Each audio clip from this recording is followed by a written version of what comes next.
My name is Emily and I'm 32 years old. I once believed family meant unconditional love no matter what. My successful career as a digital marketing executive in Chicago meant everything to me. But 5 years ago at our Christmas dinner, my mother spoke 6 words that shattered my world.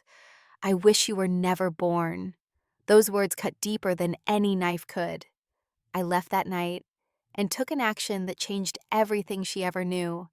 Before I share my story, I'd love to know where you're watching from. Please like and subscribe to join me on this journey of heartbreak and healing. I grew up in a quaint Connecticut town called Millfield, where everyone knew everyone else's business. Our house was a beautiful colonial on Maple Street, with pristine white siding and black shutters that my mother Catherine insisted on repainting every spring. From the outside, we looked like the perfect American family, but appearances can be deceiving. My mother was the epitome of perfectionism. Standing at 5'7", with impeccably styled blonde hair that never moved even in a windstorm, she demanded excellence in everything. Her standards weren't just high, they were impossibly so, especially for me. Nothing I did was ever good enough. Emily, your hair is a mess. Emily, that B plus might as well be a D. Emily, why can't you be more like your brother? These phrases became the soundtrack of my childhood. My father Robert was her opposite in many ways. A mild-mannered accountant who preferred peace over confrontation. He buried himself in spreadsheets and tax forms rather than stand up to my mother. Whenever tension rose, he'd adjust his wire-rimmed glasses, clear his throat, and suddenly remember an urgent client matter in his home office. I learned early on not to expect his protection. Then there was my older brother Michael, 3 years my senior, and the golden child who could do no wrong. Star quarterback valedictorian and later a successful surgeon, Michael received the praise and approval I desperately craved. My mother displayed his trophies prominently in our living room, while my academic certificates remained in a drawer. My younger sister Lily, 4 years my junior, developed a different survival strategy. She became practically invisible, flying under my mother's radar by being quiet and compliant. She never challenged, never stood out too much, and therefore rarely faced the brunt of Catherine's disapproval. Despite the emotional minefield at home, I thrived academically. I maintained a 4.0 GPA throughout high school, captained the debate team, and volunteered weekly at the local animal shelter. I hoped each achievement would finally earn my mother's approval. Instead, she'd find the one tiny flaw to focus on. When I was accepted to Northwestern University in Chicago with a partial scholarship, my mother's response was, "I suppose that's good enough, though Harvard would have been better. At least you'll be out of my hair." That comment cemented my decision. Chicago was far enough away to breathe, to discover who Emily Warren really was outside of Catherine's crushing expectations. I packed more than just clothes and books for college. I packed my determination to never let her words define me again. In Chicago, I blossomed. I discovered my talent for digital marketing, turning data and creativity into campaigns that got results. My professors noticed. My internship supervisors noticed. By graduation, I had 3 job offers and chose a position at Horizon Digital, one of the city's top agencies. I built a life I was proud of. My tiny studio apartment became a 1 bedroom, then a spacious loft in a trendy neighborhood. I made real friends who celebrated my wins instead of diminishing them. My colleague Sophia became my closest confidant, the sister I wished I'd had growing up. Yet despite my independence, a part of me still craved my mother's approval. Each Christmas, I'd return to Connecticut bearing expensive gifts and stories of my success, hoping this would be the year she'd finally say, "I'm proud of you, Emily." It never happened. As the years passed, the holiday gatherings grew increasingly tense. My mother's criticism became more pointed as my success grew. It was as if my happiness and achievements were personal affronts to her. My father retreated further into silence. Michael seemed oblivious too, wrapped up in his own perfect life to notice the dynamics. Only Lily would shoot me sympathetic glances across the dinner table. The Christmas I turned 27, I went home after receiving a major promotion to Director of Digital Strategy. I was managing a team of 12 people and handling million-dollar accounts. For once, I thought surely my mother would acknowledge my success. That December snow fell heavily across Connecticut, creating the picture-perfect white Christmas that New England is famous for. I had just been promoted to Director of Digital Strategy at Horizon, overseeing major national campaigns for clients everyone would recognize. This promotion came with a substantial raise in office with a view of the Chicago skyline and validation that all my hard work was paying off.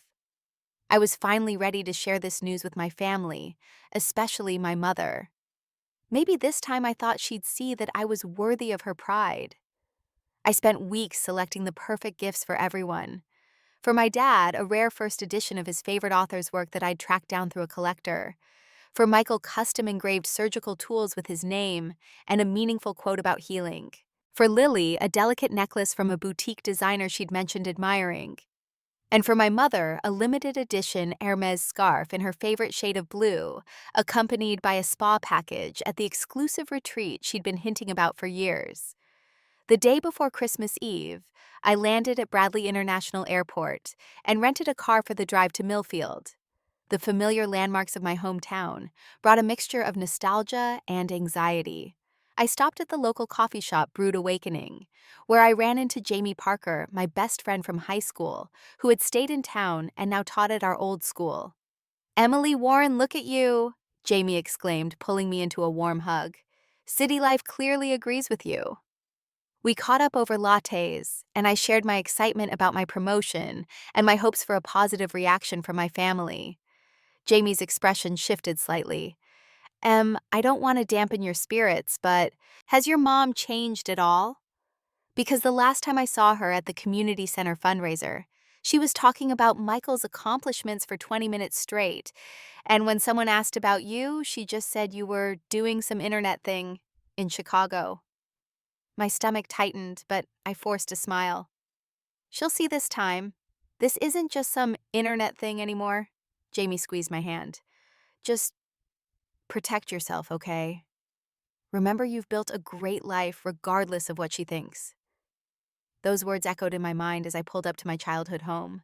I sat in the car for a few minutes, rehearsing how I'd share my news, anticipating my mother's potential criticisms, and preparing calm responses. I'd learned through therapy that preparation was my best defense against her barbs. The house looked exactly as it always did during Christmas, white lights outlining the roof and windows, a wreath on the door, and my mother's collection of nutcrackers visible through the front window. I took a deep breath, grabbed my suitcase and the bag of gifts, and walked up the familiar path. Lily opened the door before I could knock, wrapping me in a tight hug. "You made it. Thank God you're here. Mom's been on a rampage about the table settings for tomorrow." Behind her, I could hear my mother's voice from the kitchen. "Is that Emily? Tell her to come help with these appetizer plates instead of dawdling in the doorway." No, hello. No, I missed you. No, how was your flight? Just immediate demands. Some things never changed. I set my bags down in my old bedroom, which my mother had converted into a multi-purpose guest room, the moment I moved to Chicago. All traces of my childhood had been removed, unlike Michael's room, which remained a shrine to his achievements. When I entered the kitchen, my mother barely looked up from the cheese plate she was arranging. "Your hair is different, darker. It doesn't suit your complexion." "Hello to you too, Mom. The flight was fine, thanks for asking," I replied, trying to keep my tone light. She pursed her lips. "Don't be sarcastic, Emily. It's unbecoming. Make yourself useful and finish these while I check on the dinner rolls." And so it began. For the next several hours, I helped with preparations, while deflecting a steady stream of criticisms about everything from my nail polish color to my choice of career. "Digital marketing," she scoffed while rolling out pastry dough. "It's all so impermanent, isn't it? Here today, gone tomorrow, not like Michael's work saving lives every day." My father arrived home from his office and gave me a quick side hug. "Good to see you, kiddo. Looks like snow tonight drive was terrible." Then he disappeared into his study, his usual pattern. Michael and his wife Vanessa arrived later that evening, and the atmosphere immediately shifted. My mother transformed her voice softer, her smile genuine. "Michael, let me look at you. You seem tired, sweetheart. Being the best surgeon in Boston must be exhausting. Come, I've made your favorite appetizers." I caught Lily's eye across the room, and she gave me a knowing look, We'd had countless text conversations about this dynamic over the years. As we sat around the living room that evening, I tried again to share my news. I actually have some exciting career developments to share. Oh, that reminds me, my mother interrupted, turning to Michael. Dr. Harrison told me about your consideration for the department head position. That's extraordinary for someone your age. And just like that, my opening was gone, bulldozed by Michael's accomplishments once again. I felt the familiar knot forming in my stomach, the one that had been my constant companion during family gatherings for as long as I could remember. Later that night, as I lay in the unfamiliar guest bed that used to be my room, I texted Sophia. Same old story. We'll try again tomorrow at dinner. Wish me luck. Her reply came quickly. Remember who you are, Em. Their approval doesn't define your worth. I fell asleep, clutching that thought like a lifeline, unaware that the following day would change everything forever. Christmas Day arrived with fresh snow and the weight of expectation. I woke early before the rest of the house stirred and took a moment to center myself. Today would be different, I promised myself. I wouldn't let my mother's comments get under my skin. I would share my good news with confidence. The morning passed in a flurry of activity. My mother orchestrated Christmas breakfast with military precision, assigning tasks and criticizing execution. I noticed she'd set at the table with her best china and crystal not for our immediate family, but for the extended relatives arriving for dinner. Aunt Patricia and Uncle William are coming, my mother announced, as if bestowing a great honor upon us. And Cousin Rebecca with her husband and their children. Oh, and the Thompsons from next door along with their son Jason, who's just moved back from Los Angeles. He's single Emily. The last part was delivered with a pointed look in my direction. I should have known there would be an ulterior motive to this gathering. Mom, I'm not interested in being set up, I said firmly. Besides, I'm seeing someone in Chicago. This wasn't entirely true, but I'd been on 3 promising dates with Daniel, a creative director at a partnering agency. My mother waved her hand dismissively. That city is no place to build a real-life Emily. Jason has taken over his father's investment firm. He has roots here, stability. I bit my tongue knowing this battle wasn't worth fighting yet. I'd save my energy for sharing my promotion news at dinner. As relatives began arriving that afternoon, our house filled with the chaos of Christmas. Children running through the halls with new toys, adults clustered in conversation groups, the dining room table expanding to accommodate everyone. Through it all, my mother glided like a conductor, ensuring everything was perfect. Jason Thompson arrived with his parents, and I had to admit he was conventionally handsome with his dark hair and confident smile. But there was also something smug in his expression that reminded me of the entitled boys I'd known in high school. Emily, he said, approaching me with a glass of wine. Last time I saw you was what senior prom you've changed. That's generally what happens over 14 years, I replied with a polite smile. Your mother tells me you do something with computers in Chicago. And there it was, the dismissive tone I'd heard too many times. I took a deep breath. Actually, I'm a director of digital strategy for one of the top marketing agencies in the Midwest. We handle campaigns for Fortune 500 companies. His eyebrows raised slightly. Impressive. Though I always pictured you settling back here eventually. Small towns have their advantages. Before I could respond, my mother called everyone to the dining room. The table was a masterpiece of her perfectionism, from the crisp white tablecloth to the precisely arranged china crystal glasses catching the light from the chandelier above. Name cards directed everyone to their assigned seats, and I noticed with irritation that she'd placed me beside Jason. The first half of dinner progressed as these family gatherings typically did. My uncle dominated conversation with stories about his golf game. Cousin Rebecca bragged about her children's achievements. My mother beamed as the discussion turned to Michael's surgical career. He's being considered for department head, she announced proudly, though Michael looked slightly uncomfortable with the attention. At 35, the youngest in the hospital's history. That's wonderful, Michael, Aunt Patricia gushed. Catherine, you must be so proud of your children. This was my opening. Actually, I've had some exciting career news too, I said, my voice stronger than I felt. I've been promoted to Director of Digital Strategy at Horizon. I'm managing a team of 12 and overseeing campaigns with multi-million-dollar budgets. There was a brief moment of acknowledgement from around the table. My father nodded. That's great, kiddo. Emily always was good with computers, Uncle William offered. My mother's smile remained fixed but didn't reach her eyes. Yes, Emily has her little job in the city. Now, about dessert, I've made my special Yule log cake. It's not a little job, Mom, I said, feeling heat rise in my cheeks. Horizon is one of the top agencies in the country. This promotion is a big deal. Of course it is, dear, she replied in that patronizing tone I knew too well. Though I do wonder about the stability of such work. These internet companies seem to come and go so quickly. Digital marketing isn't just an internet company, Mom. Our clients include major national brands that have been around for decades. Jason leaned in. My firm actually handles investments for several traditional marketing agencies looking to acquire digital boutiques. Perhaps your company might be interested. We're not a boutique and we're not looking to be acquired, I replied, my patience wearing thin. Emily has always been stubborn about doing things her own way, my mother said to Jason as if I weren't sitting right there. Ever since she was a little girl. I tried to get her involved in debutante activities, but she preferred hiding behind a computer screen. I wasn't hiding. I was building skills that led to my career, I countered. A career that keeps you isolated in Chicago away from family, my mother shot back. Away from opportunities to meet suitable partners and start a family of your own. My life in Chicago is fulfilling, Mom. I have friends at community work that challenges me. But no husband, no children, she stated, as if this negated everything else. At your age, I already had Michael and was expecting you. The table grew uncomfortably quiet. Lily looked down at her plate. My father shifted in his seat. Not everyone wants the same life path, I said carefully. My career is important to me.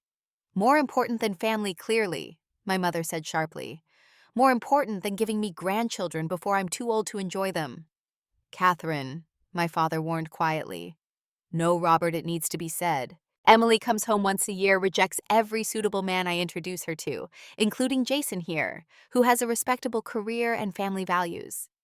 Mom, you can't just assign me a husband like you're picking out curtains, I said, my voice rising despite my efforts to stay calm.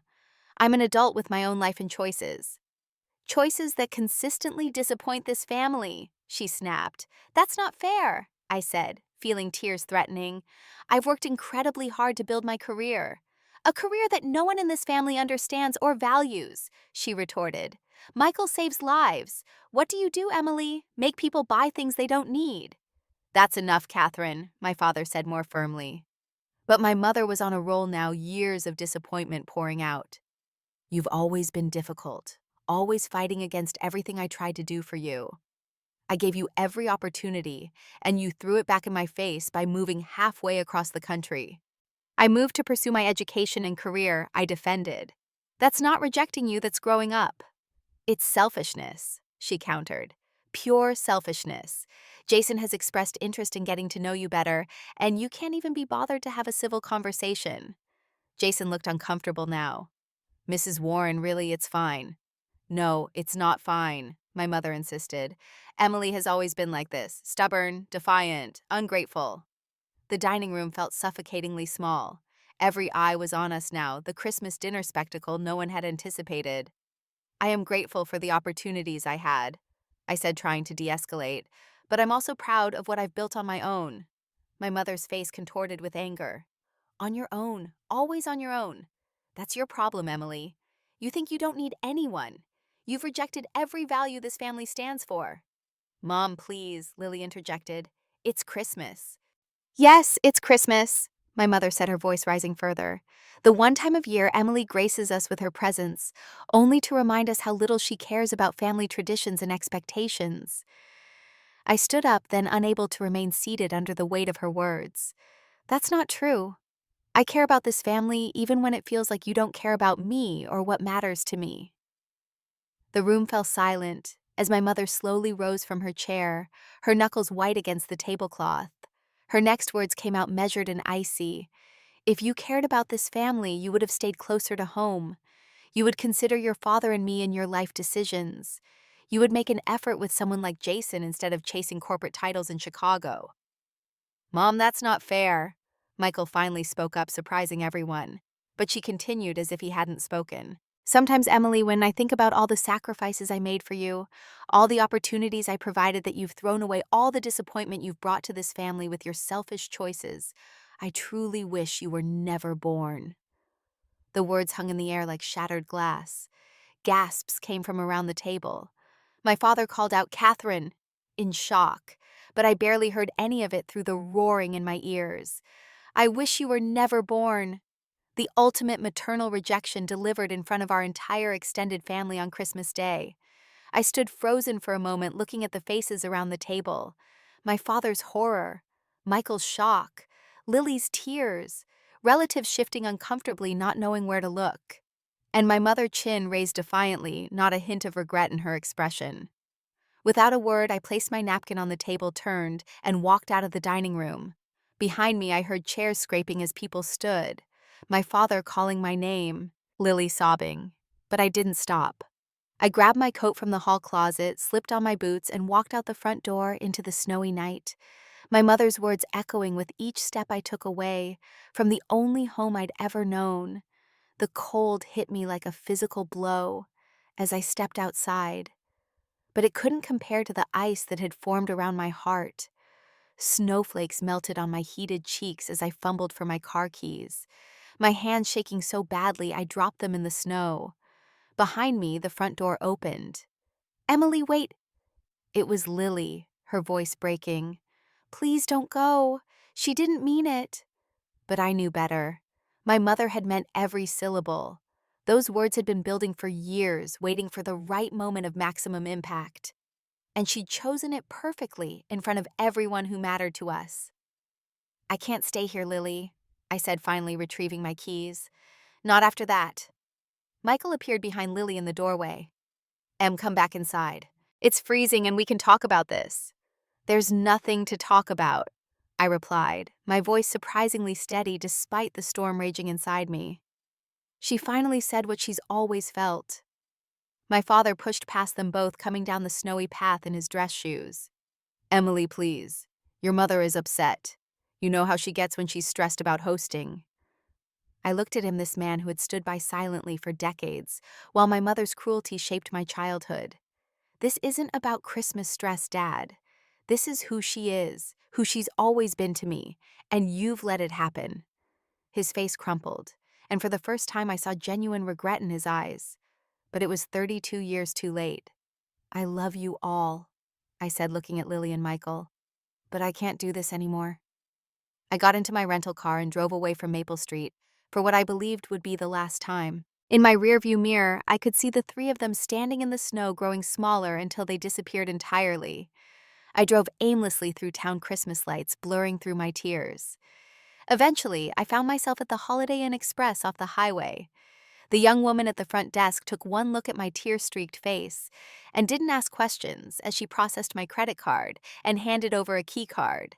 "Dining room's closed for Christmas, but there's a vending machine on each floor and complimentary hot chocolate in the lobby," she said kindly. In my sterile hotel room, I sat on the edge of the bed, still in my Christmas dinner outfit, and finally let myself break down completely. Sobs racked my body as 32 years of seeking approval and facing rejection poured out of me. My phone buzzed incessantly. Text messages from Lily, Michael, my father. Nothing from my mother. I finally turned it off, unable to deal with their attempts at damage control. When I had no tears left, I mechanically went through the motions of changing clothes and washing my face. The person in the mirror looked hollow-eyed and pale, but somehow different too. Something had broken inside me, yes, but something else had been set free. I turned my phone back on to call the one person I knew would understand. Sophia answered on the second ring. "Em, how's the family Christmas from hell going?" She said she wished I was never born, I said without preamble. In front of everyone, at Christmas dinner. Sophia's sharp intake of breath was followed by a stream of expletives. "Where are you now?" she demanded. "Holiday Inn in Millfield. I left." "Good. You should have left years ago and never gone back," Sophia said fiercely. "Listen to me, Emily. This is not about you. This has never been about you. This is about her and her toxic, narcissistic inability to see you as a separate person with your own valid life choices." As Sophia continued talking, validating my feelings and my decision to leave, I felt a strange calm settling over me. For the first time, I wasn't thinking about how to fix things with my mother or wondering what I could have done differently. I was simply accepting the truth that had been in front of me for years. My mother would never love me the way I needed to be loved. "What are you going to do now?" Sophia asked finally. I thought for a moment. "I'm going to sleep here tonight. Tomorrow morning, I'll drive back to the airport and see if I can change my flight to get back to Chicago earlier. And after that, I don't know," I admitted. "But I know I'm not coming back here again. I'm done trying to earn her approval." Sophia was quiet for a moment. "This might sound strange, Em, but I think this could be the best Christmas gift you've ever received. The gift of finally being free from her emotional prison." After we hung up, I lay in the unfamiliar hotel bed staring at the ceiling, Sophia's words echoing in my mind. Freedom. Was that what this hollow feeling was? It didn't feel like freedom yet. It felt like grief, like loss, like the death of the mother-daughter relationship I'd always hoped for but never had. But beneath the pain, there was something else stirring, a tiny spark of possibility. Without the constant pursuit of my mother's approval, who could I become? What could I build? What would life look like if I stopped trying to fill a void that could never be filled? Morning came with no answers but a strange sense of resolve. I checked out of the hotel, drove to Bradley International, and managed to change my flight to 1, leaving that afternoon. As the plane took off carrying me back to Chicago, I watched Connecticut grow smaller beneath me, feeling like I was leaving behind more than just a disastrous Christmas. I was leaving behind a lifetime of futile hope. Back in my Chicago apartment, I moved through the days between Christmas and New Year's in a fog. I told my doorman to refuse any deliveries from Connecticut. I blocked my family's numbers temporarily, needing space to think. I couldn't face their messages yet, their attempts to minimize what had happened to sweep it under the rug as my family had always done, with uncomfortable truths. On New Year's Eve, when most of Chicago was celebrating, I found myself at a corner table in a quiet coffee shop, avoiding the festivities. The shop was nearly empty, just me and an older woman with silver-streaked dark hair working on a laptop. When she got up to leave, she paused by my table. "I hope this isn't inappropriate, but are you all right? You look like you're carrying the weight of the world." Something about her kind eyes and gentle voice broke through my isolation. "Family stuff," I said vaguely. "The holidays can be rough," she nodded. "I'm a therapist, so I hear that a lot this time of year. I'm Diana Martinez, by the way." "Emily Warren," I replied automatically. "Well, Emily Warren, whatever happened, remember that healing isn't linear, and you're allowed to prioritize your own well-being." She handed me a business card. "If you ever want to talk professionally, my practice is just down the street." Under normal circumstances, I might have tucked the card away and forgotten about it. But something about this chance encounter felt significant, as if the universe was offering a lifeline just when I needed it most. The next week, I called Dr. Martinez and scheduled an appointment.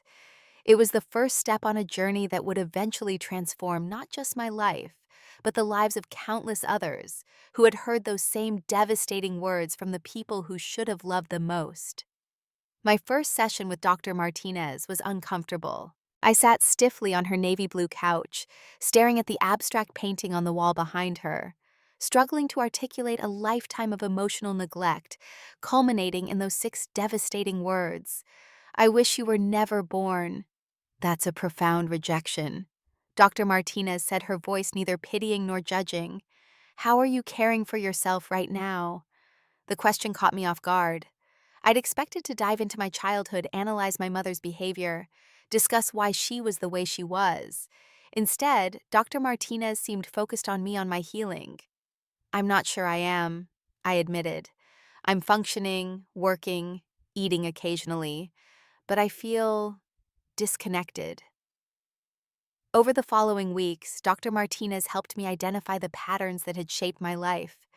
My people-pleasing tendencies, my relentless perfectionism, my habit of dismissing my own achievements when they weren't validated by others. All coping mechanisms developed in response to a childhood where love felt conditional. "You've been trying to earn your mother's love your entire life," she observed during our fourth session. What would it look like to stop trying? That question became a turning point. What would life look like if I accepted that my mother's approval was never coming and that it wasn't a reflection of my worth? January passed in a blur of therapy sessions, long conversations with Sophia, and sleepless nights. I returned to work throwing myself into projects with a new intensity that my team noticed but didn't question. Focusing on measurable goals and achievable outcomes felt safer than examining the gaping wound in my heart. By February, I'd started responding to texts from Lily and occasionally Michael. My father had sent several lengthy emails that I read, but couldn't bring myself to answer yet. There was nothing from my mother, a silence that spoke volumes. Have you considered writing down your experiences? Dr. Martinez suggested during one session. Not to send to your family, but for yourself, to validate your own reality. That night, I opened my laptop and began typing. I started with the Christmas dinner disaster, but found myself going back further, documenting patterns of criticism, moments of rejection, the constant comparing me to Michael, the dismissal of my achievements.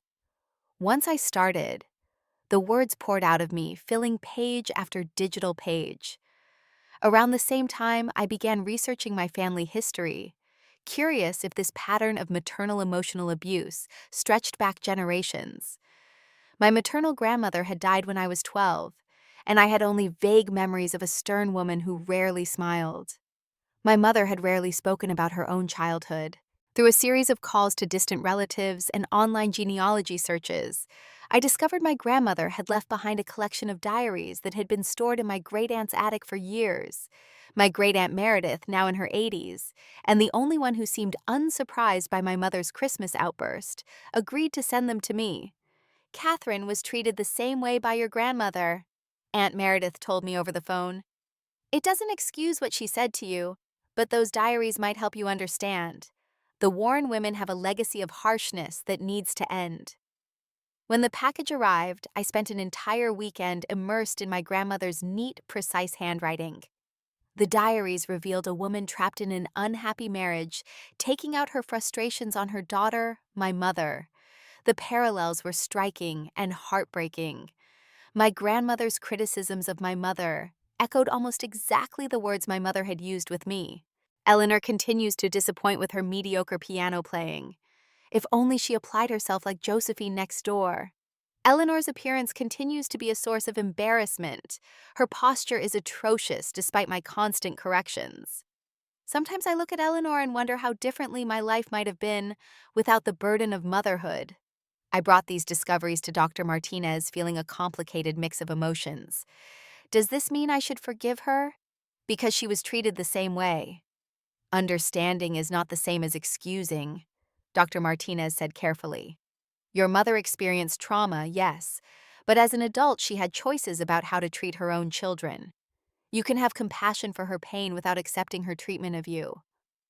By March, I had made a decision that felt both terrifying and necessary. I would go completely no contact with my mother and limited contact with the rest of my family until I felt strong enough in my own boundaries.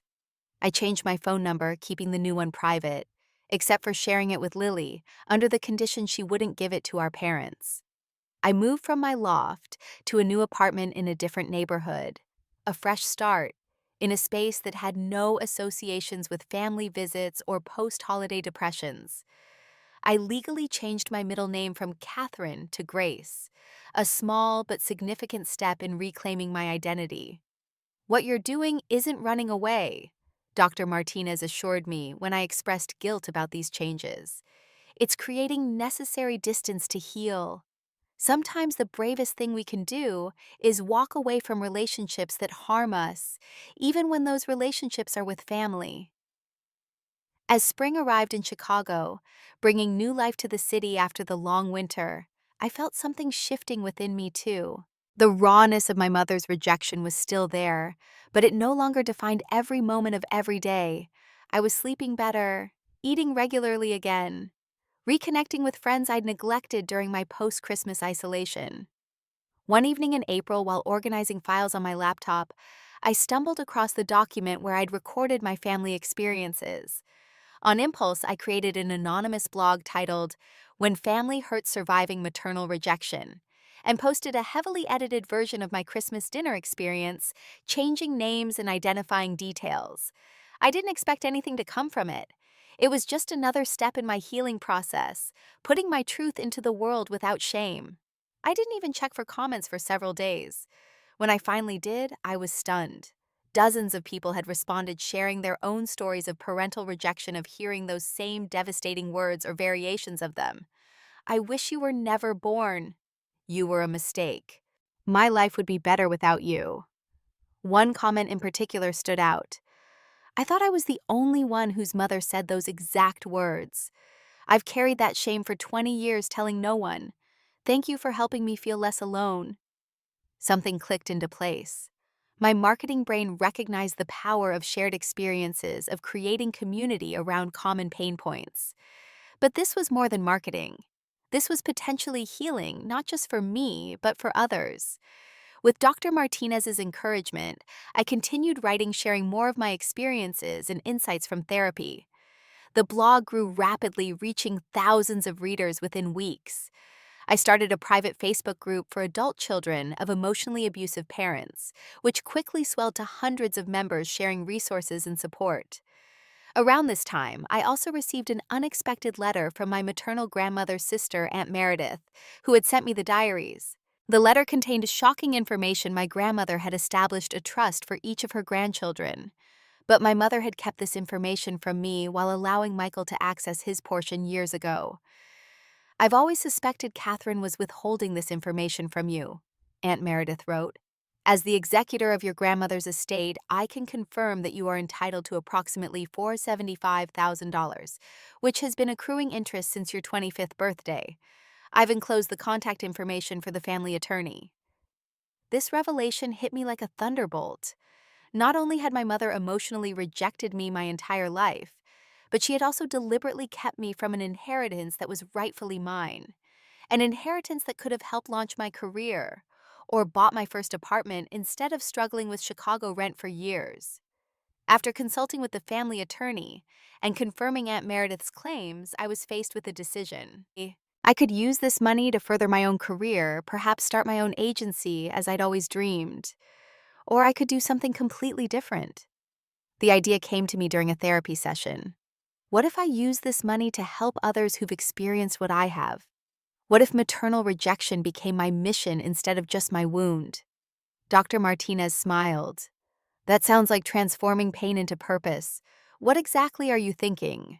By June, the Emily Grace Foundation for Family Reconciliation and Healing was incorporated as a nonprofit organization.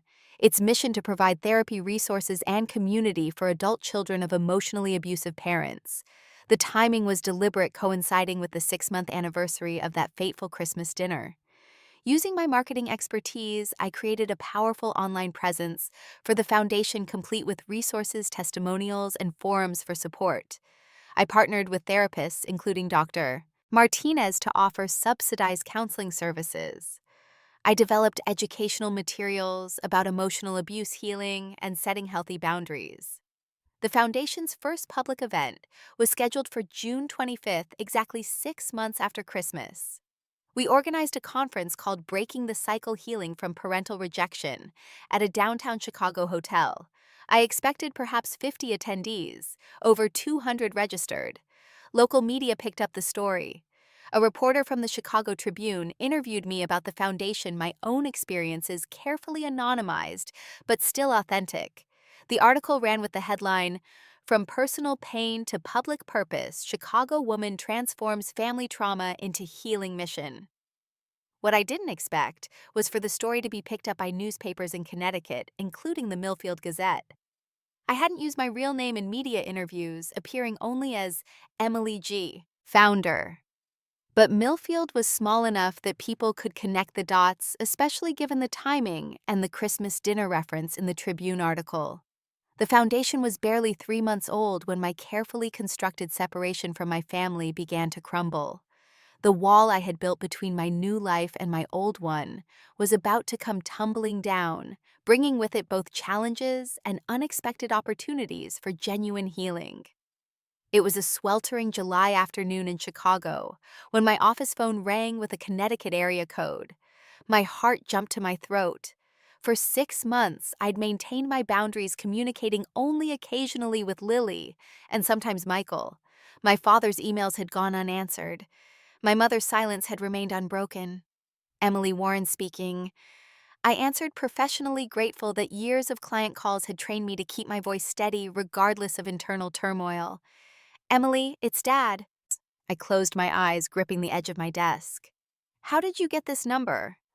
Lily didn't give it to me if that's what you're worried about, he said quickly. I saw you on Good Morning Chicago yesterday. They mentioned you work at Horizon. I called their main line.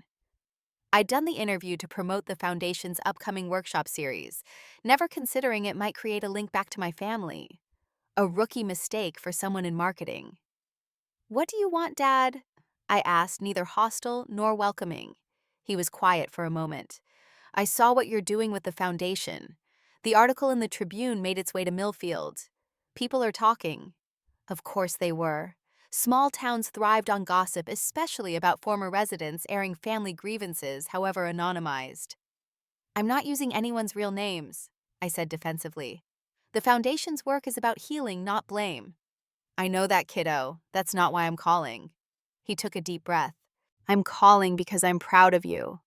The words I'd waited a lifetime to hear coming 6 months after I'd stopped waiting. The irony wasn't lost on me. Things have changed here since you left, he continued. Your mother, she's not well, Emily. After what happened at Christmas after you left, something broke in her too. I remained silent, unwilling to be pulled back into the family dynamics with guilt or obligation. Lily moved out in February, he went on. Got an apartment in Hartford. She said she couldn't watch what happened to you happen to her too. It was a wake-up call for all of us. Good for her. I said, meaning it. Lily deserved her freedom too. Michael and your mother had a huge fight in March. He told her he'd always seen how differently she treated you, but he'd been too cowardly to say anything. He's been in therapy, Emily. We all have, except your mother. This revelation stunned me. My father. The conflict avoider in therapy. Michael acknowledging the family's toxic patterns. I filed for divorce last month. My father said quietly. You what? I couldn't hide my shock. After 35 years of marriage, after decades of enabling my mother's behavior, my father was finally taking a stand. It's been a long time coming, he admitted. I failed you, Emily. I failed all my children by not protecting you from her. I told myself I was keeping the peace, but all I did was sacrifice your well-being for my comfort. I can't undo that, but I can stop participating in it. Tears pricked at my eyes, unexpected and unwelcome.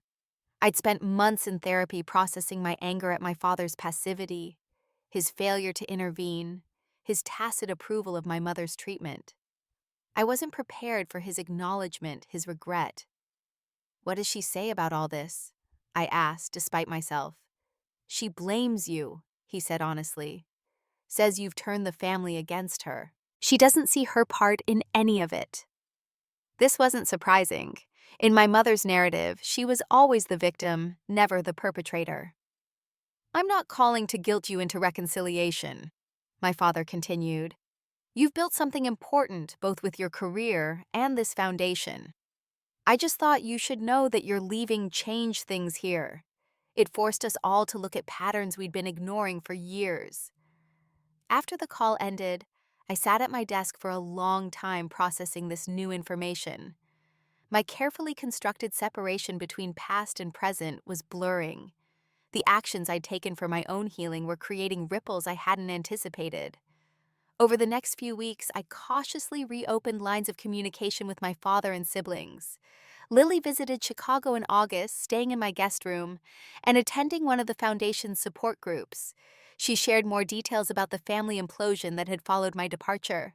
Mom's isolated herself, Lily explained as we sat on my balcony, watching the sunset over Lake Michigan. Most of her friends have distanced themselves after hearing about what happened at Christmas. Aunt Patricia told her she was appalled by what she said to you. And Michael, I asked. He's been amazing, actually. He admitted he benefited from being the golden child, but said it damaged him too, just differently. He felt constant pressure to be perfect, and he resented you sometimes because you had the courage to leave while he stayed trapped in her expectations. I never thought of it that way, I admitted. I always envied him her approval. Lily nodded. We're all victims of her behavior, just in different ways. Dad, too. His therapy has revealed a lot about his own childhood and why he became so conflict avoidant. In September, 9 months after the Christmas dinner that changed everything, I agreed to meet my father and siblings at a neutral location, a restaurant in New York City, halfway between Connecticut and Chicago. It was the first time we'd all been together since that night. The reunion was awkward at first, heavy with unspoken emotions and shared trauma. But as the evening progressed, something shifted. For the first time in our lives, we spoke honestly about our family dynamics, about the pain and the patterns without fear of repercussion. I should have protected you, my father said, his voice breaking. All of you, but especially you, Emily. I saw what Catherine was doing, how she singled you out, and I told myself it wasn't that bad, that all mothers and daughters have conflicts. I was a coward. Why me? I asked the question that had haunted me for years. Why did she target me specifically? My father exchanged glances with Michael. I asked her that once years ago after a particularly bad fight with you during your high school years. She said you reminded her too much of herself, the parts of herself she'd been forced to suppress. Your independence threatened her, Michael added. Your willingness to leave to build a life on your terms. Mom never had that courage. She followed the path laid out for her and resented you for forging your own. Understanding my mother's behavior didn't excuse it, but it offered a context I hadn't fully grasped before. She wasn't a monster, just a deeply wounded person, perpetuating the cycle of harm that had been done to her. What about the inheritance? I asked my father. Did you know Grandma left money for all of us that Mom kept from me? His face registered genuine shock. What inheritance? Catherine handled all the communication with her mother's estate. She told me there was a small amount that went into the kids' college funds. Another lie and a foundation built on deception. By the end of the evening, we had formed a tentative new bond, not based on pretending our family was perfect, but on acknowledging its deep flaws and our individual journeys toward healing. Would you consider coming to one of the foundation's events? I asked them. Not to speak or anything, just to see the work we're doing. All three agreed, and 2 weeks later, they sat in the back row of a Chicago conference room as I led a workshop on breaking generational cycles of emotional abuse. Seeing their faces in the audience, supportive and attentive, healed something in me I hadn't realized was still broken. After the workshop, Lily approached me with tears in her eyes. I want to get involved with the foundation, she said. Maybe I could help coordinate volunteers or something. I need to be part of this healing, not just for myself, but for others. Michael, with his medical background, offered to consult on the physical health impacts of long-term emotional abuse. My father, who had connections through his accounting firm, helped secure additional funding and corporate sponsorships. As fall turned to winter, and the anniversary of that fateful Christmas approached, the foundation had grown beyond my wildest expectations. We'd secured a permanent office space, hired 3 full-time staff members, and were offering services in 4 cities. The blog had evolved into a comprehensive resource website with over 50,000 monthly visitors. And then in early December, an envelope arrived at the foundation office with the Millfield postmark. Inside was a single sheet of cream-colored stationery, my mother's distinctive handwriting immediately recognizable. Emily, I've seen the articles about your foundation. I know what you're doing. I won't pretend to understand it or approve of how you've chosen to share private family matters with the world. But I am not blind to the changes in this family since you left. Robert has gone, taking half of everything we built together. Michael barely speaks to me. Lily has become a stranger. I don't know how to be different than I am. I don't know how to undo the words spoken that night. Perhaps they can't be undone. I do know that I am alone now in ways I never anticipated. Perhaps that is the consequence of my choices, as your foundation's literature might suggest. Catherine Warren. It wasn't an apology. There was no explicit acknowledgement of wrongdoing, no request for forgiveness. But between the lines, I could read something my mother had likely never expressed before: vulnerability, regret possibly, the recognition, however reluctant, that her actions had consequences. I showed the letter to Dr. Martinez in our next session, still meeting with her regularly, even as my healing progressed. "What will you do with this?" she asked. "Nothing for now." I decided. It's not enough for reconciliation, but it's something. A crack in her armor. I'm not ready to respond, but I'm not throwing the letter away either. Dr. Martinez nodded. "That sounds like a healthy boundary. You're not shutting the door completely, but you're not rushing through it either." As Christmas approached again, I chose to spend it in Chicago with friends, including Sophia, who had become the foundation's marketing director. Lily flew in from Connecticut, and to my surprise, my father and Michael joined us as well. We created new traditions that day. No formal dinner with crystalline china, no assigned seating, no performance of family perfection. Instead, we ordered Chinese food, played board games, and shared stories of our year, the good and the hard, with honesty and compassion. When my phone buzzed with a text that evening, I was startled to see it was from my mother, sent to my work email, which was publicly available on the Foundation's website. "Merry Christmas, Emily. The house is quiet without all of you." It wasn't much. It wasn't enough. But it was the first time in my life my mother had reached out without criticism or demand. A tiny step on what would be a very long road if reconciliation was ever to be possible. I didn't respond that night. This boundary, this distance, was still necessary for my well-being. But I felt something shift inside me, a softening around the edges of my anger. Not forgiveness, not yet, but perhaps the beginning of something like peace. 3 years have passed since that life-changing Christmas dinner when my mother's words, "I wish you were never born," sent me fleeing into the snowy night.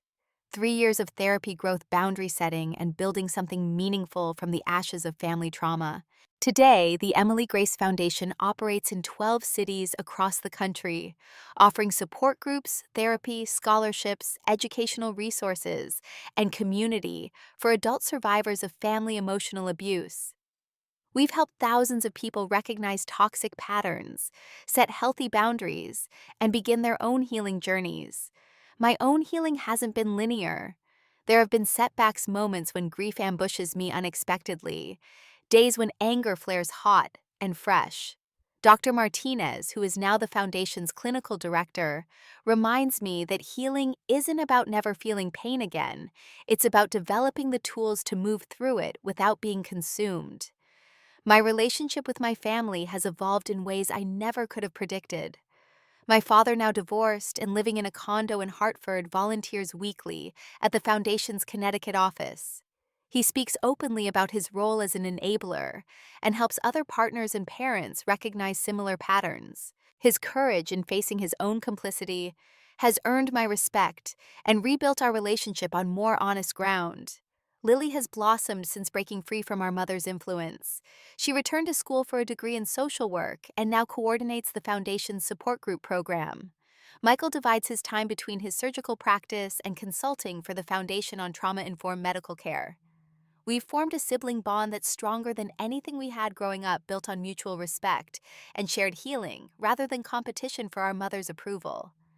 My personal life has transformed as well. 2 years ago, I met Thomas at a fundraiser for the Foundation. A journalist covering the event, he was struck by the mission and asked for an interview. That interview led to coffee, which led to dinner, which led to the most honest and supportive relationship I've ever experienced. Thomas understands boundaries and respects mine without question. He's witnessed my occasional nightmares, held me through flashbacks, celebrated my victories, both personal and professional. 6 months ago, he proposed, and we're planning a small wedding next spring, surrounded by chosen family and the friends who've supported my journey. As for my mother, that relationship remains the most complicated. After her brief Christmas text 3 years ago, months passed without contact. Then about 2 years ago, she attended a public lecture I gave at the University of Connecticut, sitting in the back row, leaving without speaking to me. I spotted her only as she was walking out, her posture rigid, but her presence significant. 6 months after that, she sent a card, when the foundation won a national award for our work on breaking generational trauma cycles. The note inside simply said, "Congratulations on your success, Catherine." No longer signing as mom, but acknowledging my achievements without diminishing them, a small but meaningful shift. Last year, she sent a longer letter after being hospitalized for pneumonia, a health scare that perhaps triggered reflection. The letter stopped short of a full apology, but acknowledged for the first time that perhaps there were patterns in our family that weren't healthy, and that your grandmother's treatment of me may have influenced my parenting in ways I didn't recognize. These small openings don't erase decades of emotional abuse. They don't undo the damage of that Christmas dinner or the years of criticism and comparison that preceded it.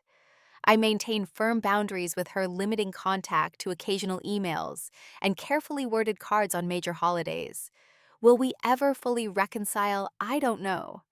Full reconciliation would require genuine acknowledgement of harm, sincere apology, and changed behavior steps my mother may never be capable of taking.